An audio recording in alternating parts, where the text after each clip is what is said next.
So I just remember like shutting down my computer, walking outside. We had a park nearby, and I just was like crying, just walking around in the park like in the middle of the night. Oh my God. Because I was like, I'm done. Like I literally remember repeating like I'm doomed in my head. Like I was like, I'm done.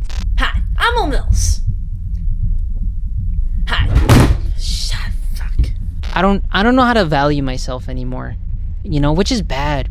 Tying your value to what you do for a living is bad, and I feel hypocritical. I feel dumb. If you don't know who Tony is, Tony has been a video editor in the YouTube space for a while now. And Tony, I don't think you know who I am, but I know you. I've been watching you for years at this point.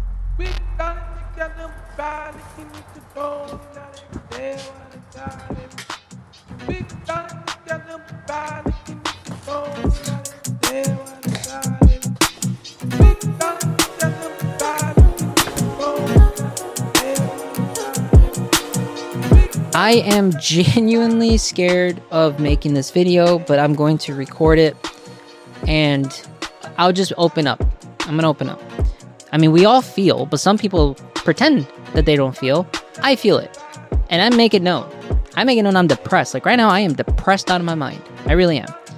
So I went back to freelancing, and that has been a mixed bag in itself as well, you know? And it goes because the friends that I have that want to work with me are also going through their own stuff. Tony had the courage to open up about his experience as an editor, and to say the least, it's been hard.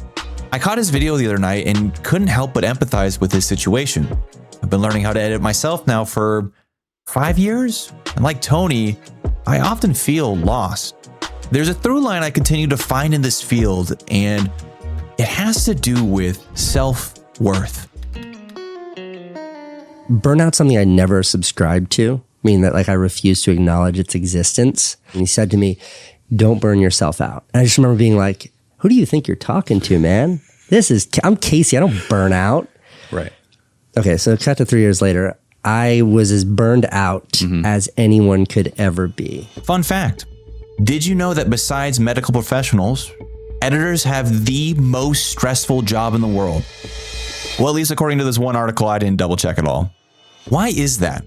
Why no matter where I looked does there seem to be burnout, exhaustion, and negative thoughts of self-worth, specifically with video editors and creators? What burnout looked like for me, instead of just generically using the terms, like I was just kind of angry all the time. I was angry at everyone. 61% of YouTube creators experience burnout. Burnout is a syndrome conceptualized as resulting from chronic workplace stress that has not been successfully managed.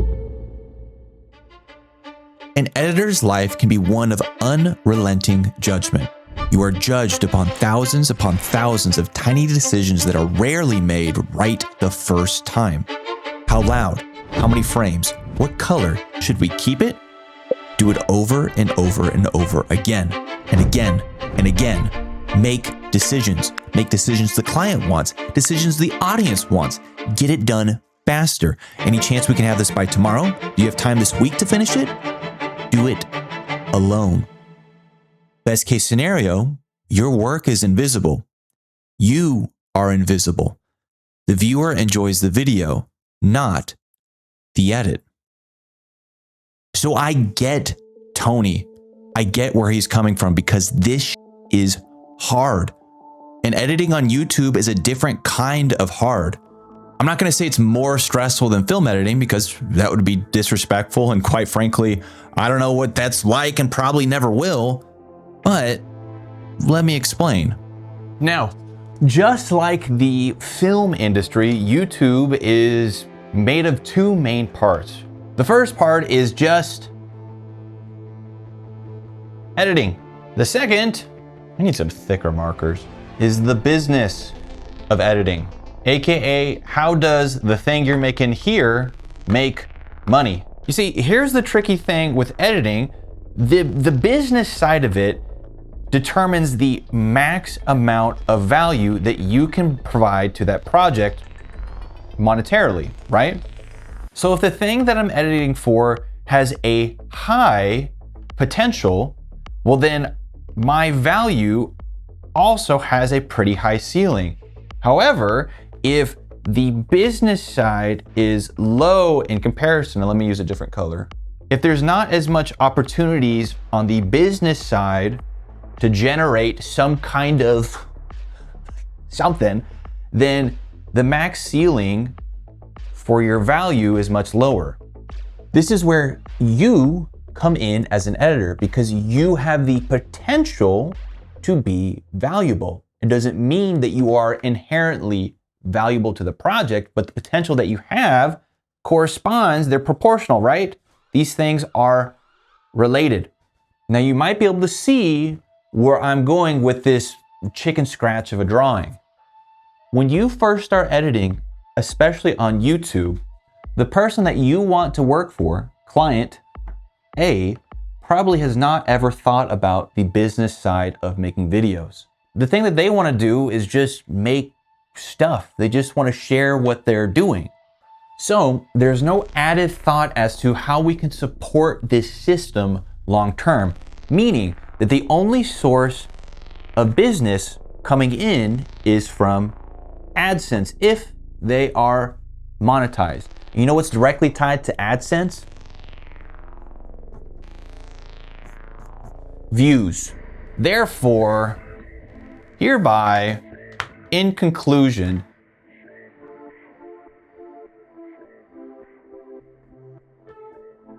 views equals your worth. You are directly tied to the views on the video. Now tell me this, do you think it's fair that when you make a video where you only have controls on the post-production side of things, that your value is directly tied to views? That's not to say that if you were to work with somebody who has some sense of business or, a little bit more stability, that views aren't important. But it is not mentally healthy to be in an ecosystem where everything that you do is approved by the numbers going up. It's not healthy. You are worth more than just the views. So a common question that I get that's a follow-up to me talking about, the stresses and hardships of YouTube, or just editing, I should say, is why? Why exist in this ecosystem that is inherently difficult? Be prepared to find out rock bottom has a basement. This world is going to test every ounce of good that resides within you. And people love to say that what doesn't kill you makes you stronger, but in reality, what doesn't kill you will try again. So show them why it didn't work the first time too. Meet Burger. I love this guy. Burger creates Warzone videos, which is a video game, if you didn't know. But you probably already knew that. Anyways, I love working for Burger. We got to make a video last summer telling the story of how he helped one of his best friends become great. I loved that video. This is Viddies. Viddies just made an incredible piece on the impact of choosing your character's name in a game. I love that guy. This is Josh and Slim.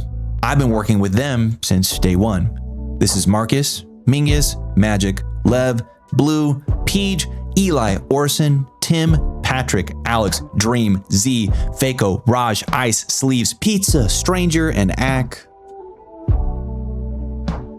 I love those guys, and I know I'm missing a slew of names in there. To a certain extent, I don't really love editing. What I really love are people. I love arguing with them, competing with them, connecting with them. And it just so happens that the best way I know how to do those things right now is through, editing. You see, the key to video editing and YouTube really is that. It's connecting with people. Now, mind you, I haven't mastered this field yet, but I connected with Tony. I feel what he's going through, so I'm glad he shared that video.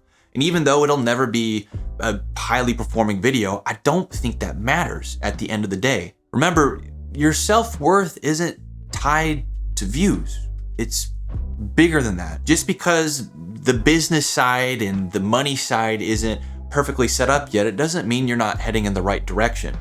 People connect with journey, struggle, the pursuit of something greater. So if you're watching this, keep going.